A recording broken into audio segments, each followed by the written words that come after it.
This is Between Realms and Reason, bridging the inner and outer cosmos, one conversation at a time. Here's your host, Sandie Sedgbeer. Hello.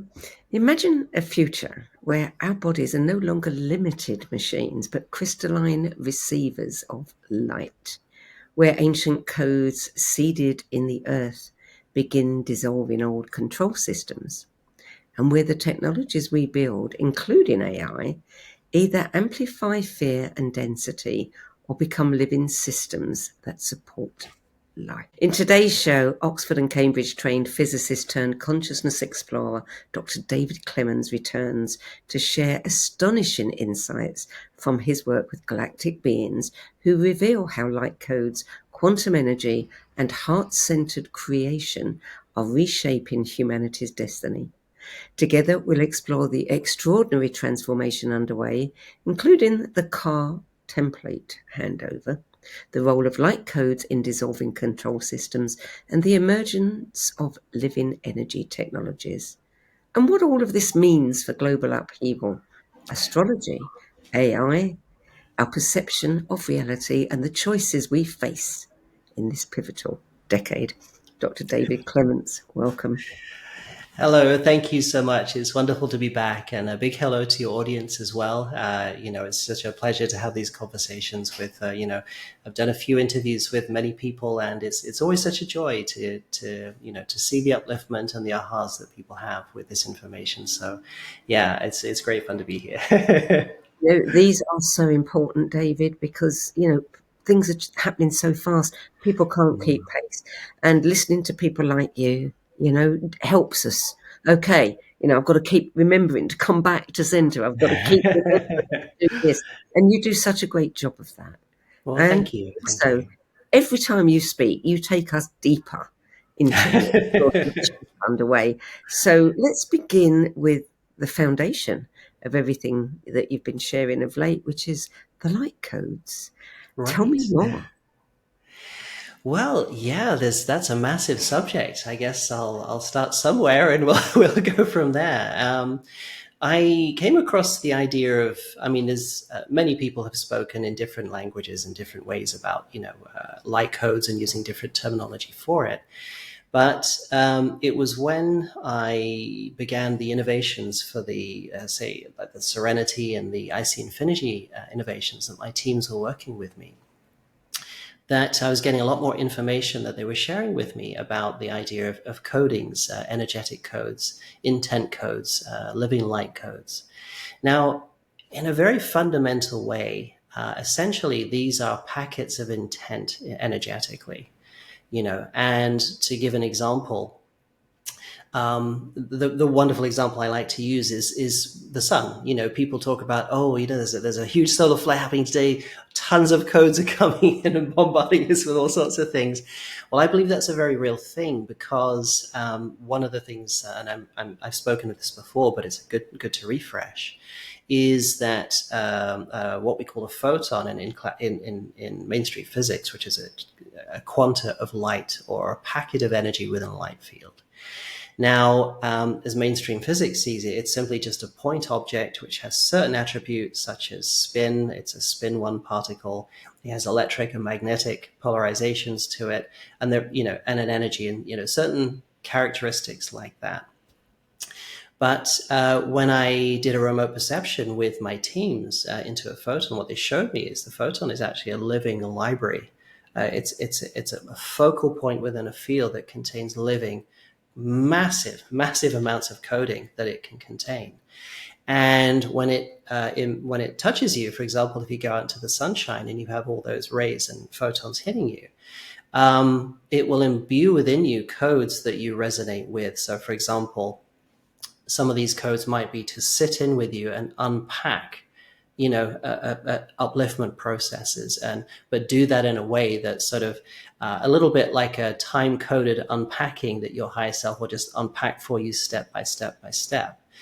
Sometimes it could be a full-on rush where the codes just open up and it's like, there you go, go with that. And so essentially these can be very, very intricate, interwoven, very complex sets of codes that do all sorts of amazing, wonderful, miraculous things that that's one way of speaking about it.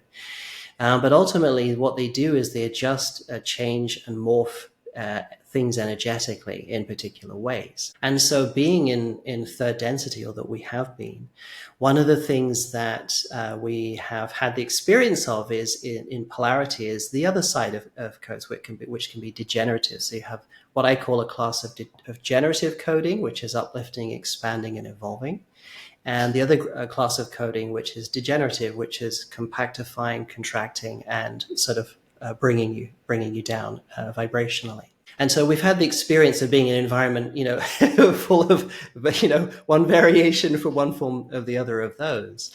And I believe what we're experiencing now, as particularly, and this is the other aspect, as we go deeper into the core of ourselves, the heart intelligence. Oh, sorry about that. That's the coding that actually comes from within you, from your unlimited source self, your higher self. That is just a pure wellspring of unlimited codings that you can receive from within. So there is assistance from without, say, for example, the sun, all of these other activities that are going on. As everybody else starts to raise themselves up, they emanate, and they're emanating living light codes as well. But the most important thing to me is that my teams have said it's the wellspring in here of the coding that comes from here. Because the idea of everything going on outside that's helping you uplift is to almost hand over to you to say, let's lift you up to a certain point. There you go. Now you have sufficient contact here. Now you're self-running. Now you can imbue yourself with those light codes and really accelerate yourself forward. So I see those external things as what, and the multitude that they are, as a very wonderful assistance. But at some point there is a sort of a sort of undisclosed handover, to coin a phrase, where suddenly you become aware that, wow, I'm actually emanating a lot of this within, and it's getting stronger and bigger and more powerful. And now you're moving into a deep state of sovereignty where you can literally intend and change and make changes from within in a very deep and powerful way. So I hope that gives a roundabout view of your question there. So what comes up for me is, we're very polarized as a society right now. Yeah. Over there, and it is, whichever side we're on. Are you saying that as these codes are uplifting people, some people who still aren't where others are, just are taking longer to be uplifted? I mean, if these lights are coming on, they must be uplifting everybody. But it depends on where they're at. Yeah, that's a good question. I believe it's all a question of free will. So while people are emanating, and you can be in an area where people are really strongly emanating. Now, the thing about living love intelligence or source love intelligence is it doesn't override free will. It just doesn't. It's all part of the honoring of the unfolding of an individual as they choose to unfold.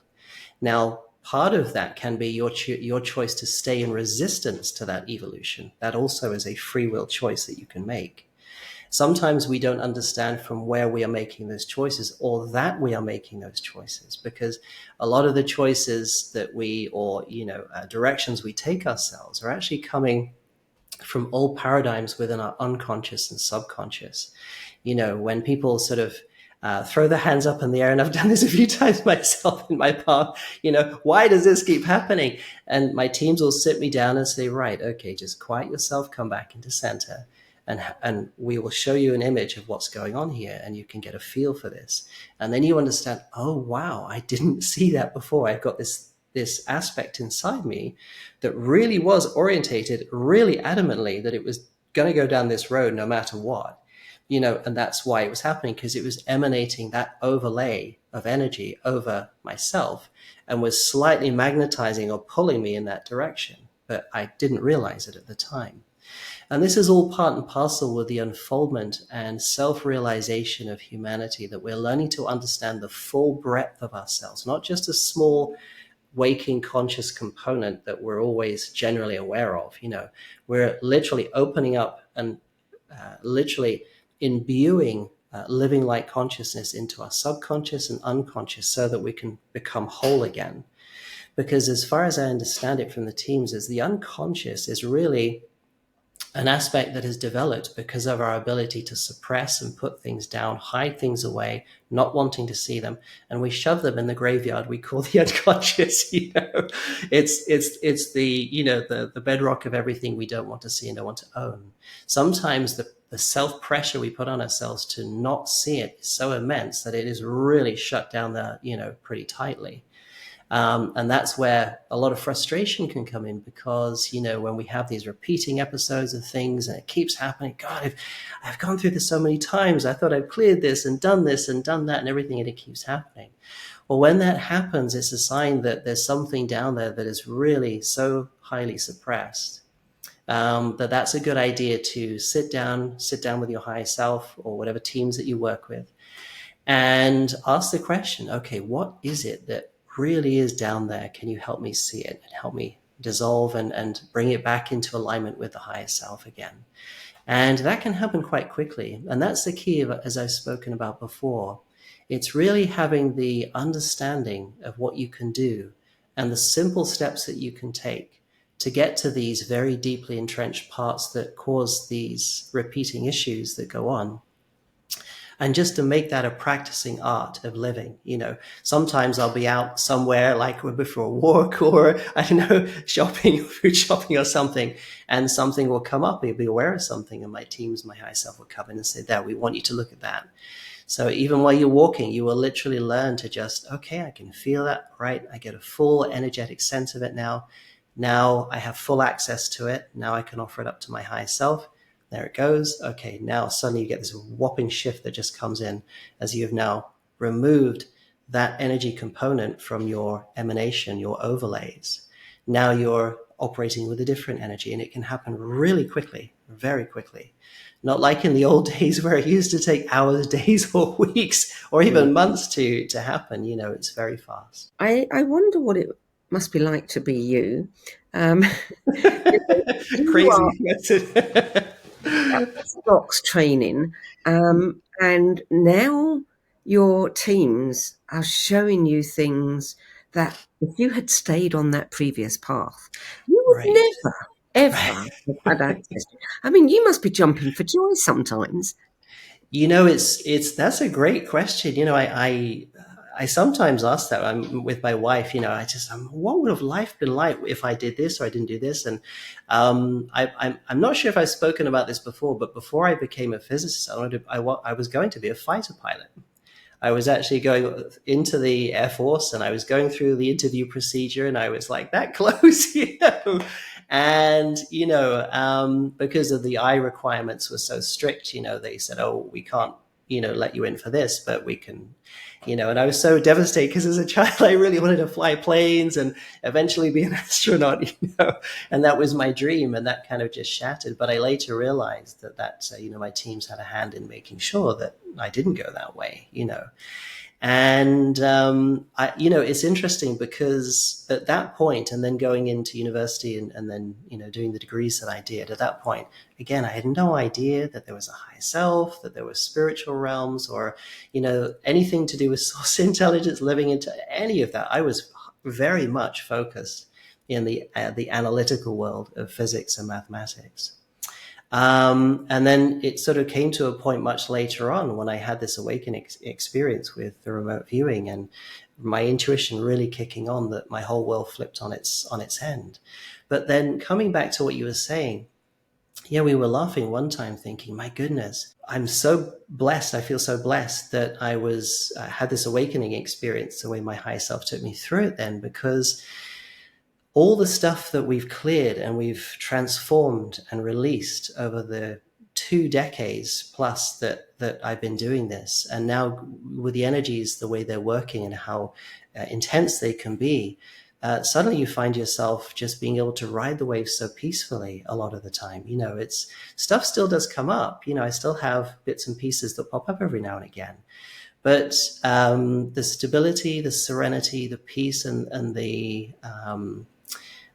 just what's the word I want to describe it with? It's just I'll use the words. It's sweet peace is the word or the phrase I'll choose to describe it. That it's yeah, and it's really just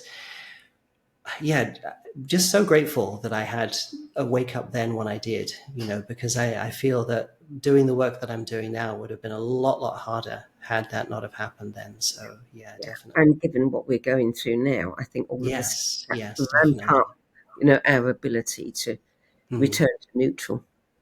Yes, exactly. Return to the core, definitely. And as we were speaking before we came on live here, I feel that's such a big message to people. It's really practice the art of coming back to center. Whenever anything tries to take you off balance, just come back, because the more you practice that, the stronger it's going to become. And it's not so much of a mental thing, is that it is just, I find, working with your higher self and asking your higher self, when I'm coming off center, and I ask to come back into center, can you bring me back in? Keep bringing, just keep. And what will happen is there'll be such a strong energy of your higher self presence coming in, doing that for you. You'll get the sensation of what it is to energetically bring yourself back into center, not mentally make yourself recenter, but literally magnetize from your core back into your center. And when you do that, you'll find, people can say all sorts of things to you. They can call you all names under the sun, and you'll be able to stand there and smile and say, okay, have a great day. And it won't trigger you, because, the more you center, the more the triggered issues start to release, they'll come away, and those trigger points won't be there anymore. You'll be balanced. And there are many references to beings of the past that were able, like Yeshua, other, master beings that came. They were able to simply just, maintain such a strength of center that they could be in all sorts of things and still maintain the center that they are, in incredible ways. And this is such an important thing, I believe, for humanity to have a look at and, to practice if they wish, because it really is going to help you massively in the long run, for sure. Yeah. I mean, you said before we came on air, that the next year or so is going to be rather challenging. There's massive changes taking place. I mean, peace is the one thing that we need to cultivate in order to be able to ride that wave. Yes, indeed. And, my teams have told me, and I've said it many times, that humanity and the earth are on track for this beautiful, powerful new frontier of a world that we're moving into.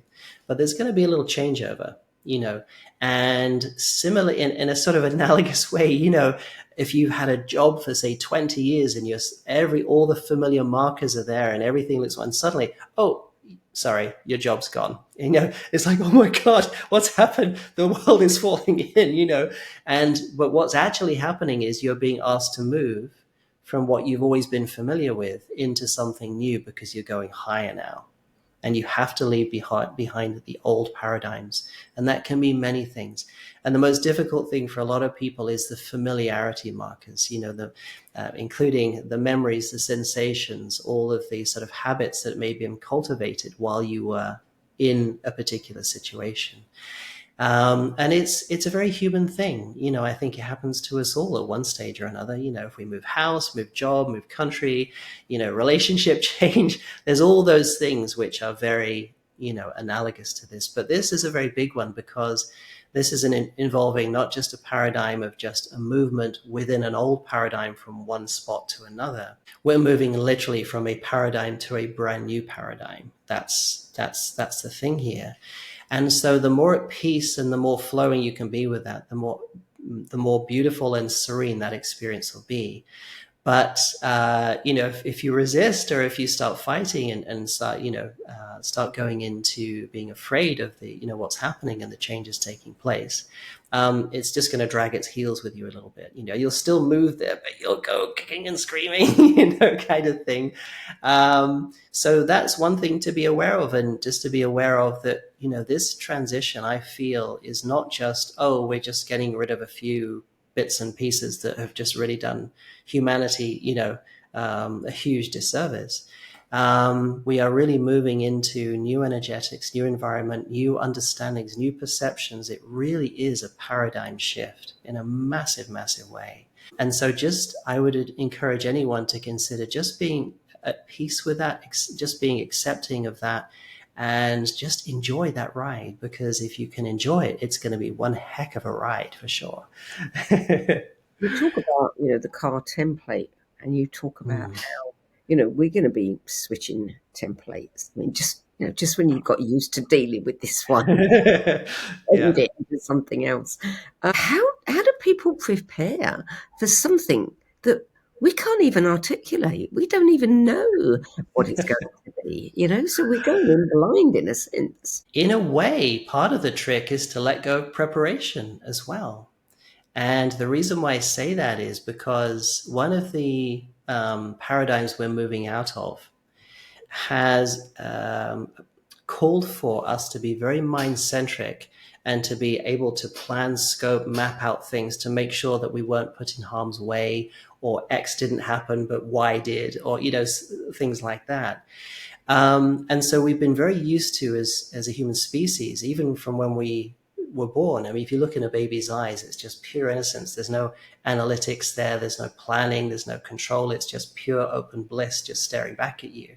And then, I say slowly, actually probably quite quickly from a young age, this process of anchoring into these ways of being very mind-centric and so forth start kicking in.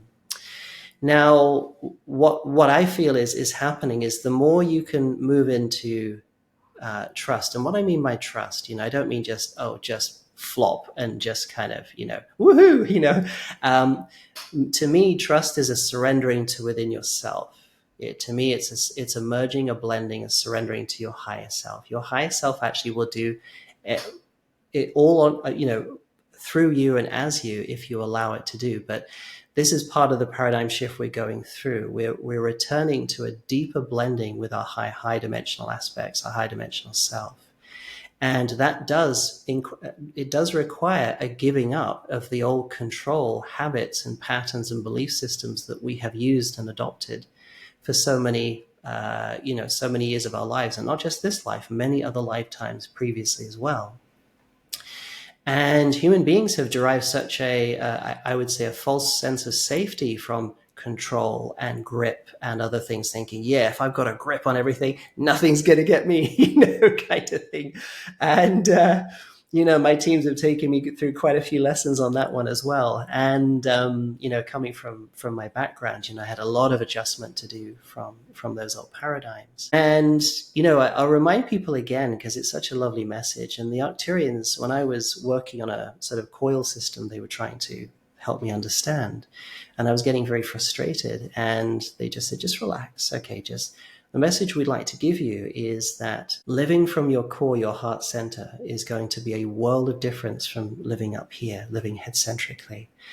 And I really, okay, right, I'm starting to get it now, And as I settled into that, I realized, wow, what they're showing me is that, these are immense beings. Their civilization is really profound.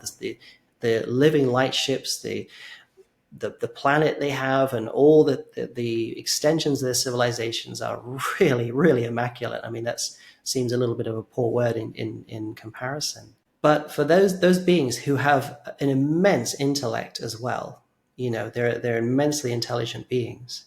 But they were saying, living from here is going to change your world entirely. Having everything as an extension from here, your mind, your body, all aspects as an extension of your core, then the lights go on. Then paradigms will really shake and shift.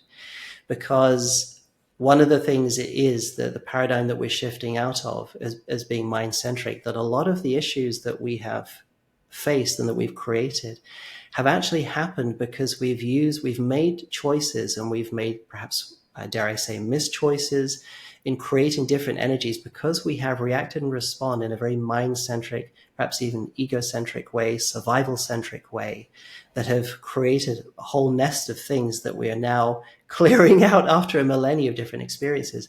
And that's not in judgment. It's not to say, oh, why do we do that? It's just an experience, But the message really here is from the Arcturians, and, from my higher self as well, is that when you return to the core, heart-centered intelligence is not polarity intelligence. It's the 0 point intelligence, if you want to give it a word like that, It's the intelligence that is beyond polarity, that has created polarity as a way to experience different forms of that way, or and so on.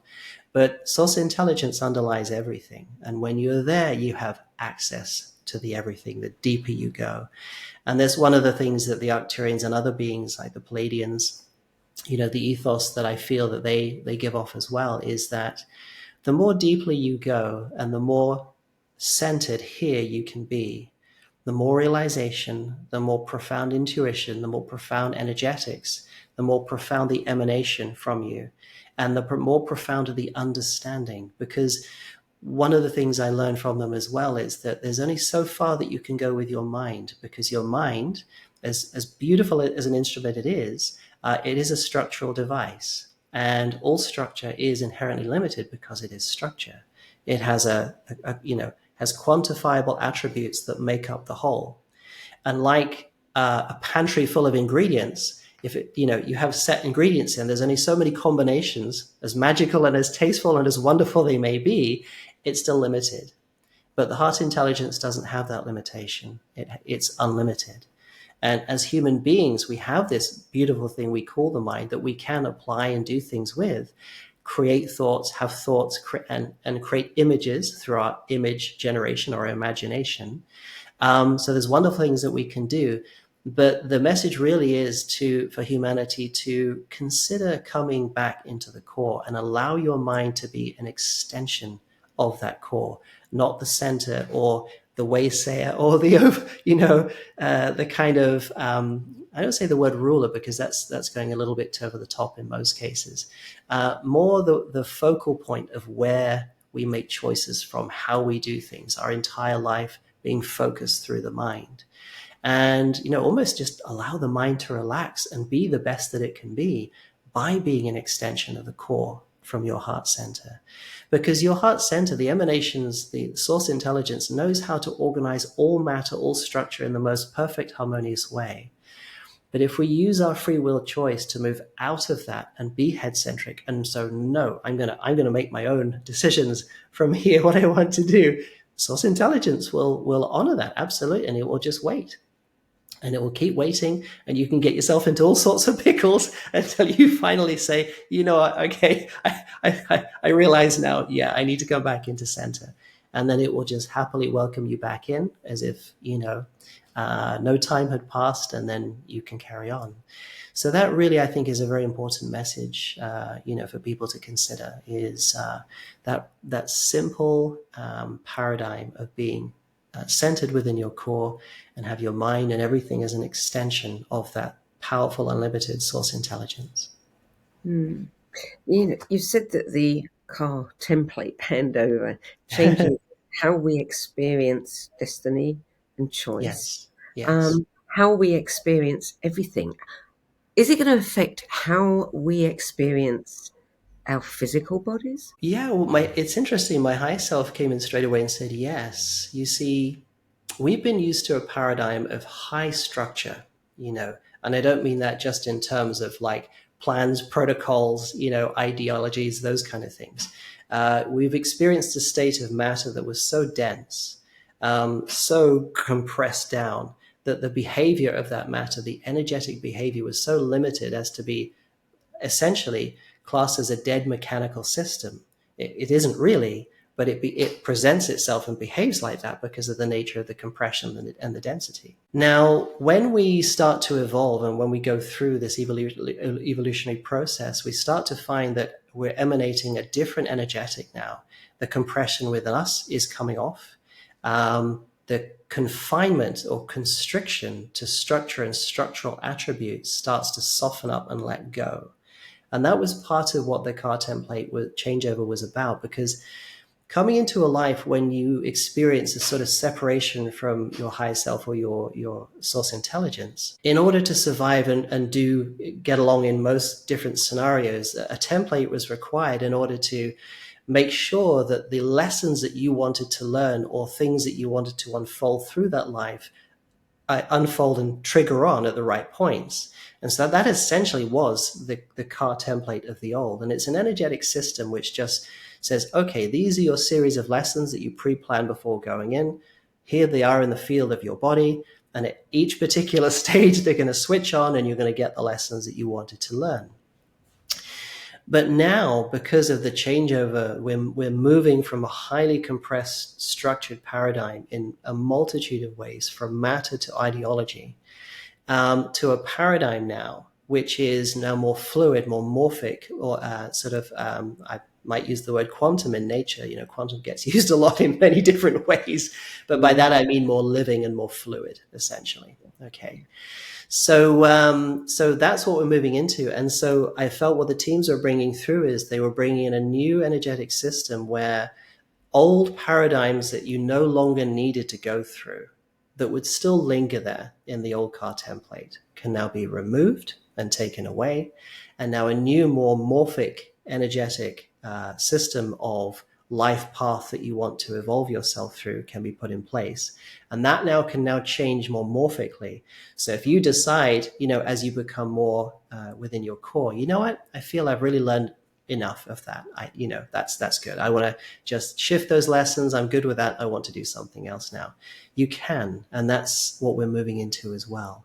So it really is fundamentally a move from a very structured way of living and life path to a more fluid, more morphic, more expanded, creative way of being. Well, you've also talked about, the body becoming more crystalline, almost like a living supercomputer. Now, Yes. Of course, we're awash with technology, and I mean, what happens? Because if we are becoming living crystalline systems, what does that mean for the technologies that we're creating? That's a good question. And it rides right on the back of what we were just discussing, actually, because technology in its earliest stages, right back to when people invented the wheel and so on and so forth, were really just a means to make life easier. Instead of carrying truckloads of stuff on your back, hey, let's have a wheel and a car. Let's just push it on there or something. That's a lot easier, And so for me, developments and innovations that at their core and what they do to support the ease and joy and expression of life itself, are okay. There's things that can make your life easier that just allow you more time to expand within yourself and have more time for you. That is inherently a good thing. However, there's another aspect of this, which is the track that we have been on, which is through this confinement, this very intellect-centric, path of development that is, in some cases, very devoid of heart intelligence in many ways. And so the technologies that got created were in that image, that were largely based within control. There was very little intent within them to do anything of a upliftment or life unfoldment good. And so many of those technologies have been created. And, there's so many different examples, but ultimately, I want to give you, and I've spoken about this before, but I'd love to repeat it here because it's to me, it's such a valuable lesson. One of the times I had an experience with these beautiful beings, the Arcturians, and I was on one of their vessels. The living conscious quality of the vessel that they were on, you could be anywhere within that vessel and you could communicate with the ship directly. It was a living consciousness in itself. The paradigm of living conscious energetics that we're moving into, and again, that's something else I've spoken about before as well, is such a profound step forward, because instead of having just dead structural things that perform a function outside of us, we now have living interactive innovations that, you realize is all part of the unified consciousness aspect. And that in of itself is a massive conversation. But technologies that are confined strictly to the material paradigm or the structural paradigm and operate not within alignment with the principle of life unfoldment and life upliftment, those I consider to be, technologies we need to move away from. Those are not good things at all. Because, ultimately we're explorers of existence. We're not here to get trapped. We're not here to be confined. We're not here to get, stuck in a world of confusion and distraction. The bright flashing lights. Hey, isn't that cool? It's, that can be fun sometimes, but ultimately we're here as self-expressive explorers to expand and know ourselves in the truth that we are, to create worlds, to create galaxies, and people say, what do you mean by that? That sounds like a crazy idea. Well, you're part of source intelligence, and source intelligence created this and every universe. You were part of that. You weren't sitting somewhere else. Where else would you be? You were involved, whether you remember it or not. That is the power that we have as source intelligence within us. It's such a profound thing. It really is. And so I do believe, going through this transition and changeover. And now there are certain groups of people who really are trying to cling to the old paradigms of technology and go that route, the synthetic route, if you like. The other side of the coin, to me, the true side of the coin, the center of the coin, if you like, is the source intelligence aspect, because from there you can create whatever you wish. So there is this two different paradigms that I mentioned, sort of the more synthetic technological route. And there are examples of civilizations that have gone that route. There are one particular group, the Antarians, I believe, that really experimented with, trying to synthesize a version of intelligence, and that didn't end so well for them. And they, I remember seeing, some information coming through somebody else about the Antarians, saying that they really learned their lesson on that one. Now, this is the thing, because this is one of the big things I say to people. It's not a checklist, a moral checklist that we have that defines what we do right and if we turn off and do something wrong. It's not like we're living by, oh yes, if I do this and this and this, that's a good action. If I do, oh, that's bad action. It's not like that. We have innately within us source intelligence, which one of the levels of intelligence is compassion, and the ability to understand very, very well, never to do harm to another and never to accept harm from another either. And so, but when you're talking about synthetic or technological sort of mimicries of intelligence that doesn't have access to that, it's purely playing out almost synthetic and very scripted, even though it seems like it's genuine because it's a very complicated script. It's still the same thing. And, people have asked me before about what I think of what I lovingly call absence of intelligence, and I'm sure people understand what I mean by that. And that is to say, really, that no formation of matter technologically can actually truly be source intelligence. It is simply a mimicry. You can draw a picture of somebody, but it's not going to replace the person.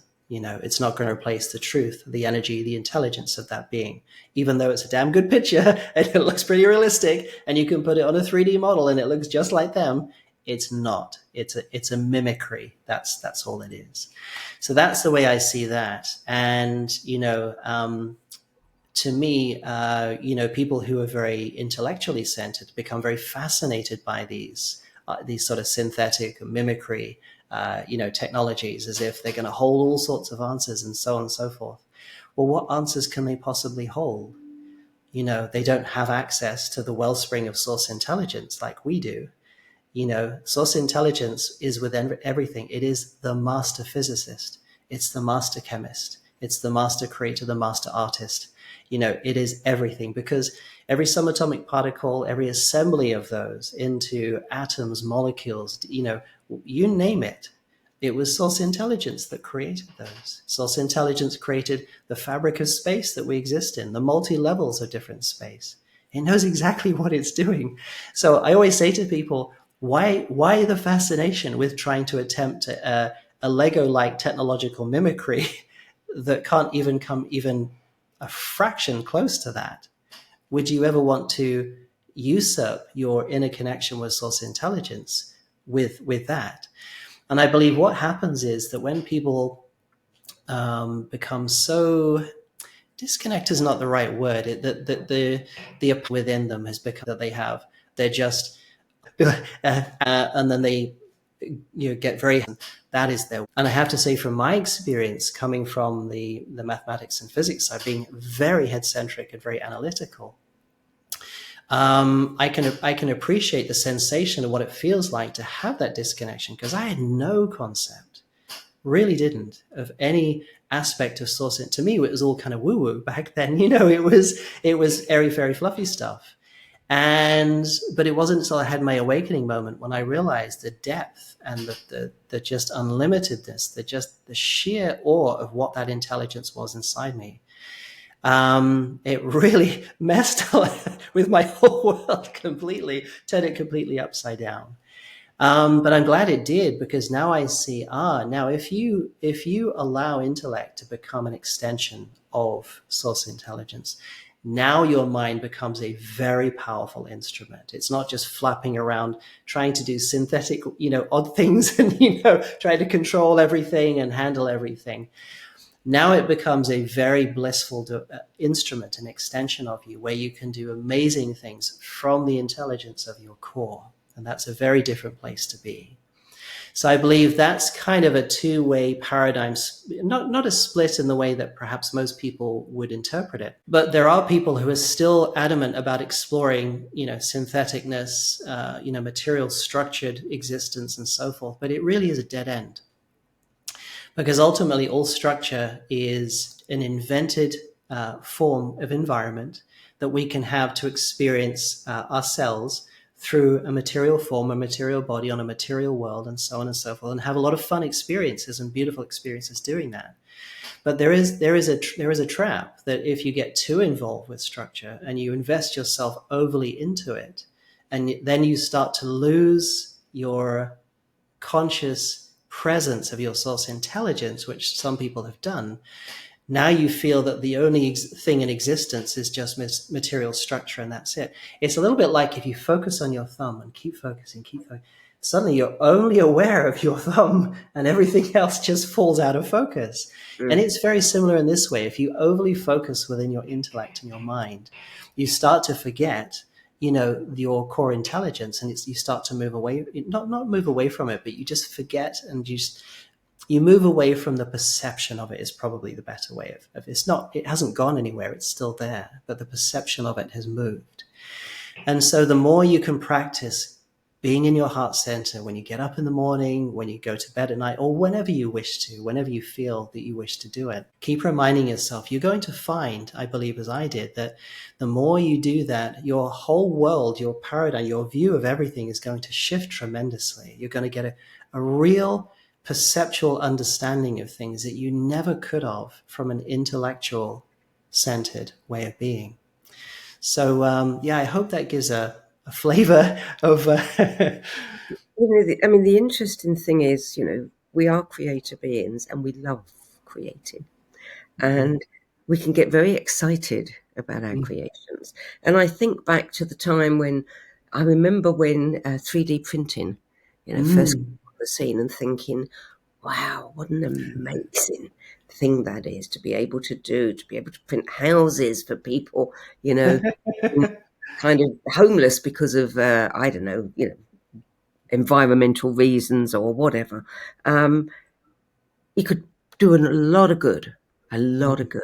But then what happens is someone comes along who's also creative, and they create a gun out of, a 3D printed gun, which cannot be detected on secure. So, we get so lost sometimes in our ego, in a sense of loving our own sense of creativity, that we do things that we don't even think about, what are the ramifications of that? Well, I would say to that, actually, the answer is actually astonishingly simple because, again, it all depends on where you are coming from.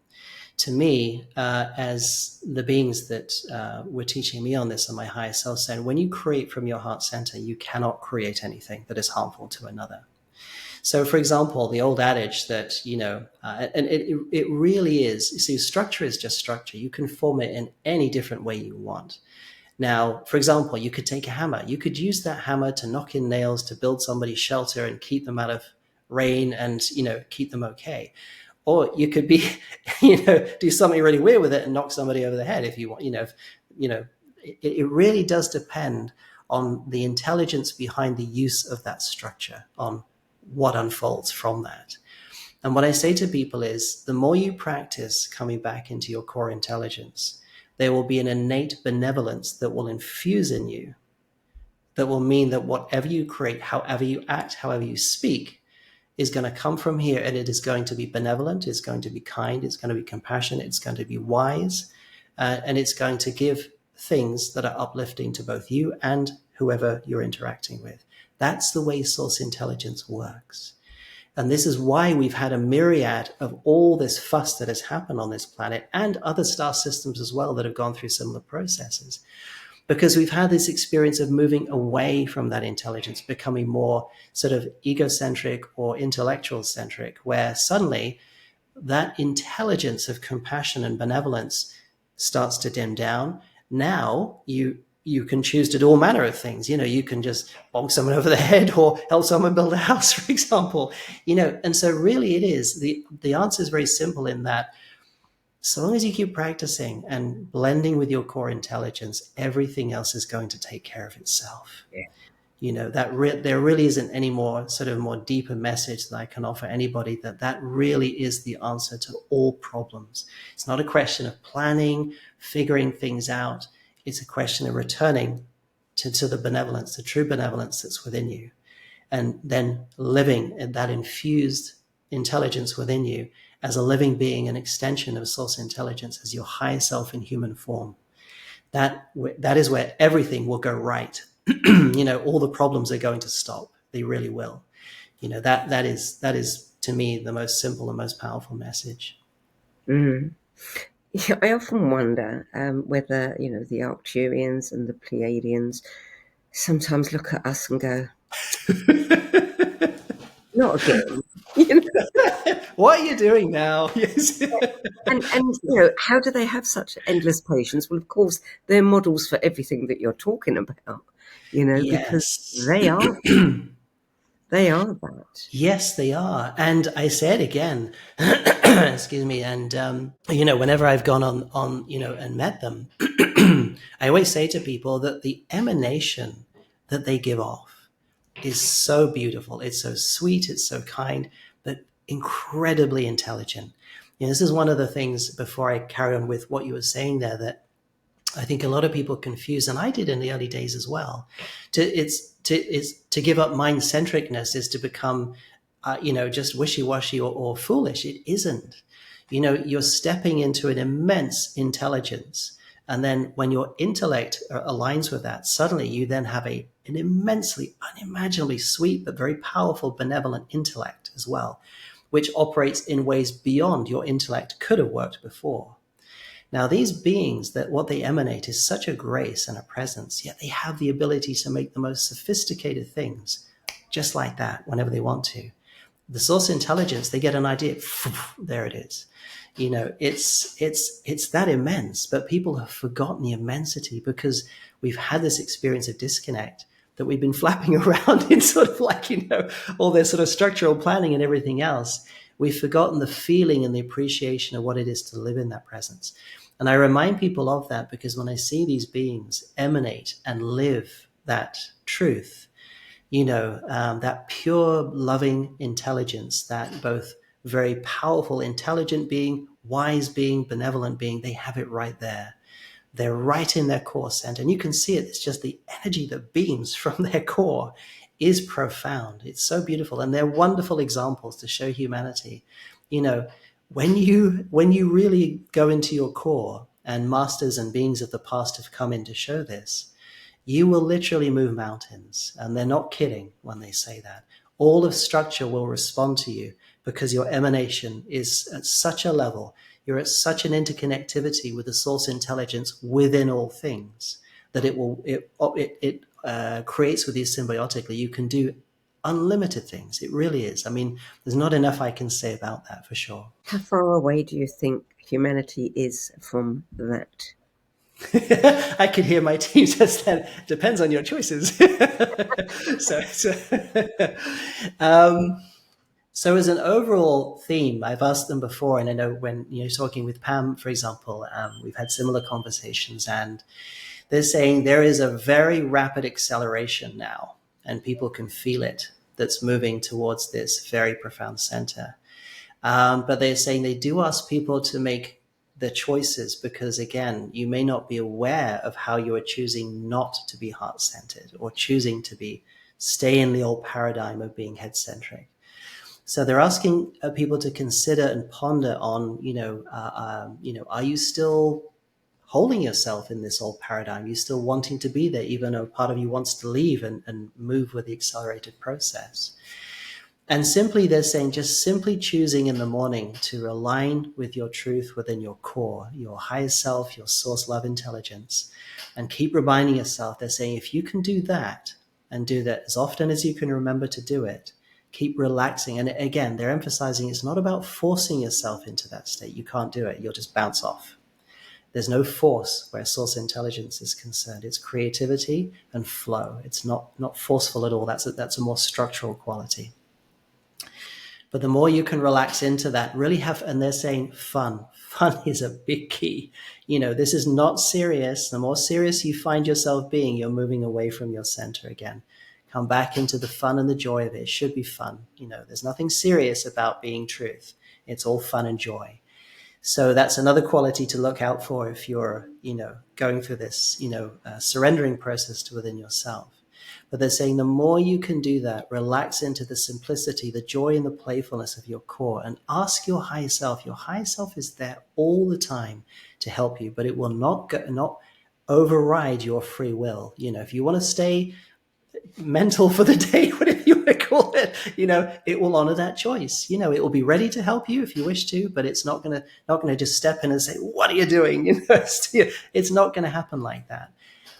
So making the choices to say to your higher self to help you to align more deeply with your higher self in a very graceful, easy, effortless way. For example, you can use your own words. And then just do that as often as you can, and things will really move forward for you just in doing that. So, but they're saying if people would do that more, this acceleration would be even faster. And they're saying not that it's not fast as it is, because it's going very fast.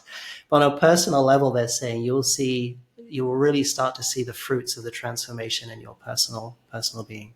Mm. You've said that these codes of light are planted in us and in the earth. I mean, we're seeing extraordinary climate and environmental upheaval worldwide. Is the earth, the planet itself, also going through the same process of crystalline activation and clearing and filtering as we are? Yes, my team said very much so. It's one and the same. The earth has played host to us as human beings, as the race of human beings, the animal kingdom, and other sentient life forms here. And she has had her evolutionary experiences as well as us. And with us in the past making perhaps not so nice choices, not so kind choices, those energetics we created went into her grids, into the material form of the earth. And a lot of it got stuck there, it's like if you imagine yourself as a human form playing host to a little civilization on your hand, and they're all creating weird stuff, that stuff's going to go into your hand as well. And then you've got to clear it from yourself, So in a way, the earth has had to deal with a lot of this stuff as well. And she's getting a lot of help as well from very powerful races who are moving enormous amounts of crud out of her the planetary sphere, which has helped immensely. And, when I see that being consciously, it's really glowing a lot right now. It's, the being that we call the Earth or Gaia is immensely happy with the way things are going. And she does understand. She understands that there are a lot of human beings that are caught up in these old paradigms and can't break themselves free and are doing some pretty rotten things as a result of that, So she has an immense compassion. And so, that sounds like a fire alarm there. So she has an immense compassion for the human race, and that is the quality, or the feminine quality, of the source intelligence. It's the feminine wisdom of compassion. So yes, she is going through these immense changes as well, and I believe a lot of the earth changes in activity that were thought to have happened, say maybe 10, 15, 20 years ago, have been abated. And a lot of that is to do with the work that humanity has been doing, both on themselves and collectively, but also the massive assistance that has come in and has been called in from people doing a lot of work as well. So together as a team, here and up there, and with Mother Earth there, immense amounts of things have been abated. And so it's going to be a softer, smoother ride. But I would say that the conscious changes, and this is really for those people who are still quite entrenched in the old, moving forward as we accelerate, it's as if the energy within is asking you to move out of that. And it's sort of really launching us forward. Now, sometimes if we go kicking and screaming, that's when we make life difficult for ourselves, and if we're finding things difficult, if we're getting really upset about what's going on in the world right now and go, oh my God, it's all falling to pieces, come back to center, come back into your core. That's not airy fairiness. That's true energetics. It's about being stable in your core so you can observe peacefully, not entangle yourself with what's going on outside and getting carried away with all of the activity and the transformation that's taking place, because it is transformation.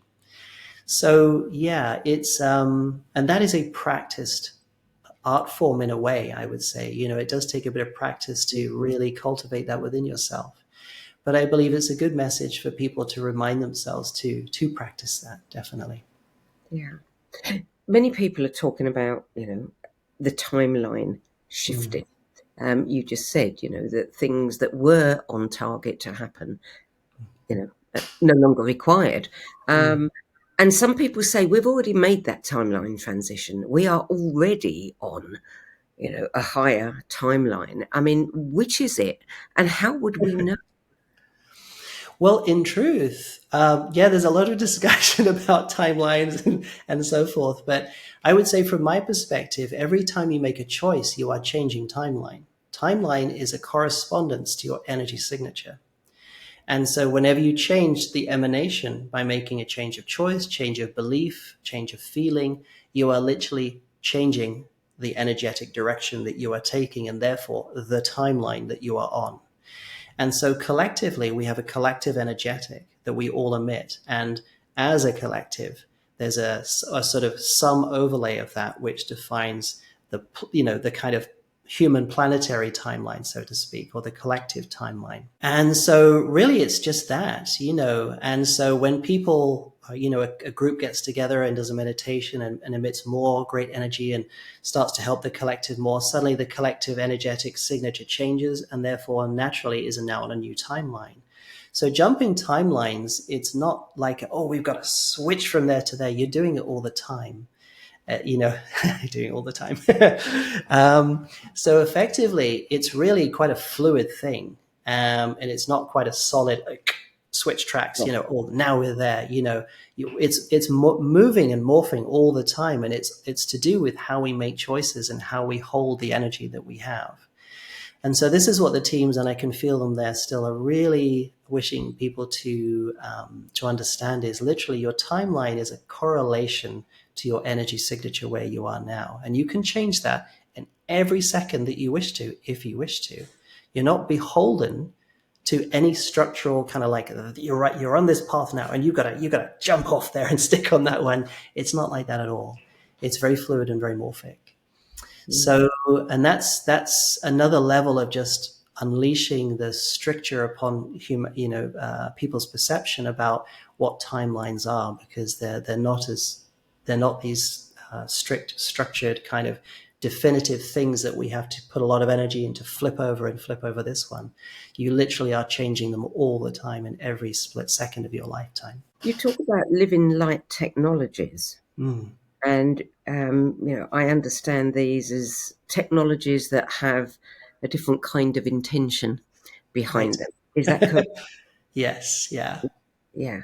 So, do you see a lot of that emerging now, more than non-living, non-light technologies? Yes, I do see a changeover that's happening, and I feel that the civilizations like the Pleiadians, the Arcturians, and the inner Earth civilizations, they, and to give an example that's a little bit more grounded, maybe, the inner Earth civilizations, within their massive caverns within, parts of the Earth.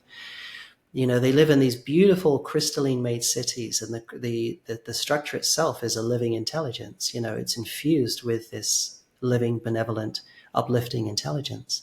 And the environment in there is just so beautiful. It's so peaceful. It's so rich in life, but so peaceful. And, this is what we're doing. We're moving away from mechanical structural technologies, which essentially could be described as dead mechanical technologies, to a paradigm of living energetics, where the matter forms, whether it's crystalline or whether it's a plant or something else, are imbued with a living, glowing intelligence that literally emanates from them and enriches everything around them, and they receive from things around them to enrich them as well. It's a symbiotic, a living energetic symbiosis, rather than a synthetic technological separation where everyone's just grabbing for whatever they can for themselves, So it's a completely different way. And these people live in peace, and the whole environment they walk around in, and the beings up there as well, they just bathe in this sort of, this environment, which in one way of describing it could be thought of as a fluid, liquid, love light field that they walk around in, that it enriches them, and they enrich it by, beaming back and emanating back. It's such a beautiful way of living. It is literally a symbiosis. Their civilization, like in the inner Earth and up there as well, they live very symbiotically, to those civilizations that are reaching into their core and living from there, because that really is what that intelligence does. It wishes harmonious symbiosis in upliftment to all things around you and within you. That's the intelligence. So, yeah.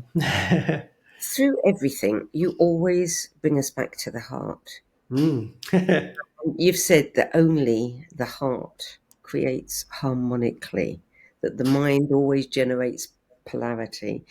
So why is intention from the heart so different from intention from the head?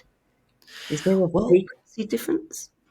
Well, in part, it's to do with the fact that the mind itself is an electromagnetic generator and receiver.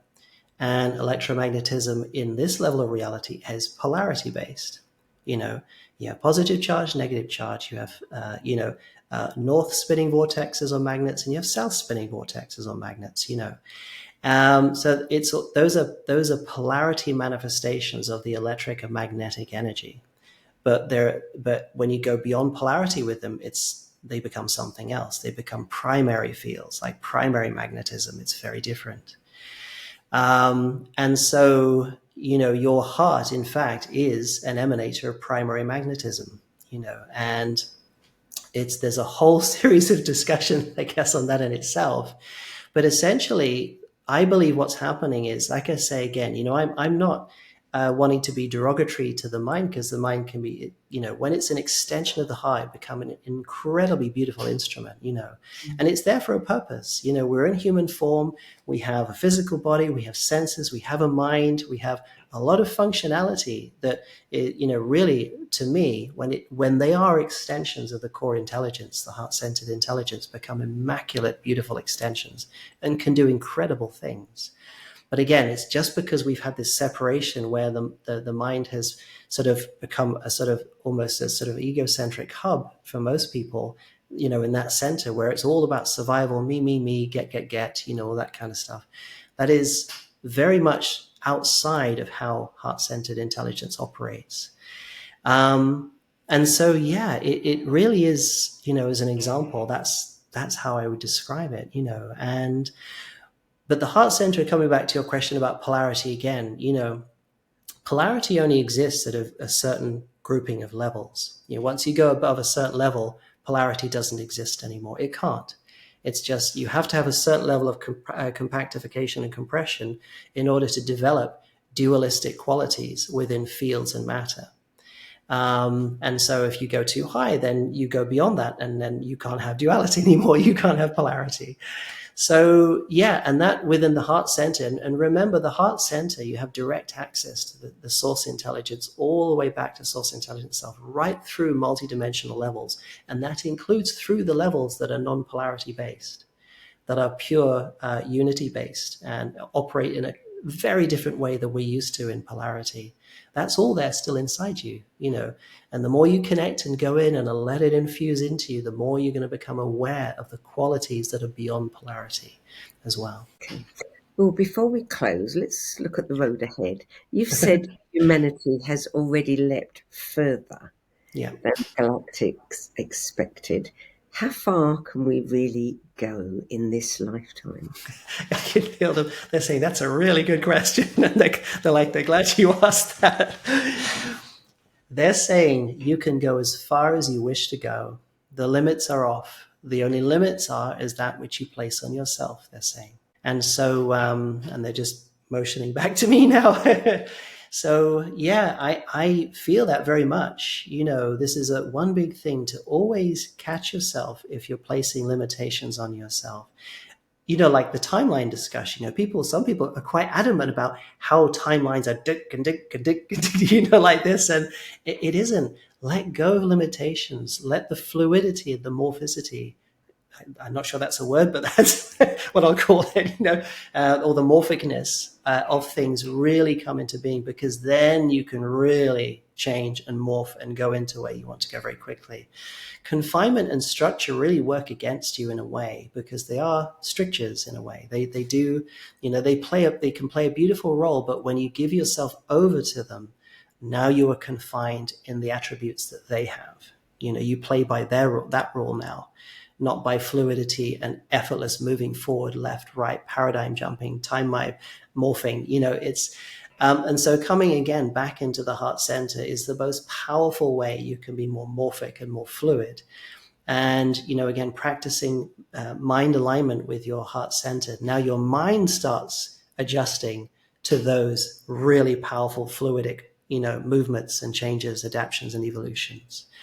So I would say that is a key. And a lot of this will be automatic. You see, the emanation you give off for source intelligence, the more you choose to align with that, everything changes around you accordingly. We have what perceives to be a very solid mechanical world, because we have entrenched ourselves, our consciousness, in strict confinements of do's and don'ts, cans and can'ts. And so the world reflects that. People think, oh, matter is what it is. And as physicists, we just have to work out all the nuts and bolts. Well, no, those are energetic forms in such a solidified state that they reflect us. But as we change, that's going to change as well. And there are lots of things, fundamental constants that physicists thought were constant that they have been noticing are now changing. They're not what they always thought they would be. Decay rates, for example, of certain particles, they have noticed for a number of years now that, oh, hang on a second, what we thought was a constant value, it's moved now. And I believe that is going to continue to happen, because as we change, our environment is a one-to-one reflection of us. It will change as well. So a lot of the concepts that we thought were set in stone, the laws of physics, are really going to start to adapt and change as we move paradigm, because the laws of physics to me are really just when they were made, interpretation through the intellect of the people observing the behavior. of the behavior of the energy they were seeing. So to me, physics is just a synonym for the behavior of energy. Well, what happens when the behavior of energy changes in correspondence to us changing as conscious creators? Well, then the physics changes because the energy behavior has now changed. And so, this whole idea that it's laws of physics set in stone, no, that's another constriction, I believe. That's another paradigm of constriction, forcing people to recreate the same rules, the same energy behavior externally. And that's something I would encourage people to, really reevaluate, and, coming back into here is really the best way to do it. I can hear many people, and I'm one of them, when I asked you that question about how far can we go, and you said as far as we want to, saying, okay, sign me up. Yeah, I'm ready. There's that old adage, be careful what you wish for. Yeah. Are there any reasons why we should practice a bit of caution before throwing our hat in the ring and saying, yes, I'm going all the way? Well, I would say, and my teams are sort of there saying, well, no, not really, because one of the things is that, yes, when you go into your heart center, all that is not in alignment, that is going to shift away. Now, the question then becomes, are you holding that in place, or are you really willing to let it go? So if you hold it in place, but while you're requesting it to move out, you have that. One's going that way, the other one's going that way. That's going to create the problem for you. So long as you are aware of, occasionally things are going to come up. All I have to do is relax and just offer it to my higher self. Remember the higher self help, always there. And just move through that process. It will be a delightful process. It will be very easy. It's not going to be a grind. The grind really comes from our own resistance to the change that we have asked for, that we're not quite fully ready on all levels to let go of, but you just have to recognize it as your own internal resistance and offer it to your higher self and move beyond it. So before we end, is there anything that your teams would like us to know? Okay, so my high self, my Arcturian love light family, source intelligence, is there anything that you'd love to share before we go? No, they're saying at this stage, everything they wanted to share, and the messages were really what they wanted to share at this time. So, but they just wanted to say that they are observing us all the time. Not one of you is ever alone, they're saying. So whenever you find yourself feeling alone or feeling isolated, remember we are always energetically watching you and watching over you. And your higher selves are always guiding your next steps. So be at peace, they're saying. Be at peace with that. The next steps coming are going to be quite fast, they're saying. But don't worry, they're saying. Find your center and stay in peace. And you'll find you'll actually enjoy these transitions, this journey. You will actually laugh at the things going on rather than be afraid of them and react to them. That's a key, they're saying. Yes, that's what they wanted to share last of all there. Dr. David Clements, thank you. So building on what David has shared, if technology only ever amplifies the intent that drives it, then the real generator can't be AI or any external system. It's us. Mm-hmm. So if light codes dissolve old systems and living technologies aligned with the heart serve life, then the greatest power we hold, as David has said, is the choice to create from the heart. So I'll leave you with this thought. What kind of future will you choose to power? One rooted in fear or one rooted in life? For more information on Dr. David Clements' work, transmissions, meditations, videos, and his newsletter, visit infinitesourcecreation.com. That's it for this week. I'm Sandie Sedgbeer. I'll be back with another edition of Between Realms and Reason at the same time next week. Till then, it's goodbye from me, and thank you to David Clements and his teams. You're very welcome. Love to you all, and hope you have a wonderful day and have great adventures at Heart Centering if you choose to do that. And bless you all. Thank you, David. If today's conversation sparked your curiosity, you'll love our other shows, the Synergy Sessions, where leading-edge thinkers collide in bold, unscripted dialogues that ignite new possibilities. Between Realms and Reason, where we journey into the mysterious consciousness, energy, and the hidden layers of reality, where science converges with spirit in ways you've never imagined. And the No BS Spiritual Book Club, where leading-edge new thought speakers, teachers, authors, and luminaries who've walked this path before you share the 10 books that had the biggest impact on their life journey. All 3 shows are available on YouTube, Spotify, Substack, and all major podcast platforms. For more information, visit sedgbeer.com. That's SEDGBEER.com.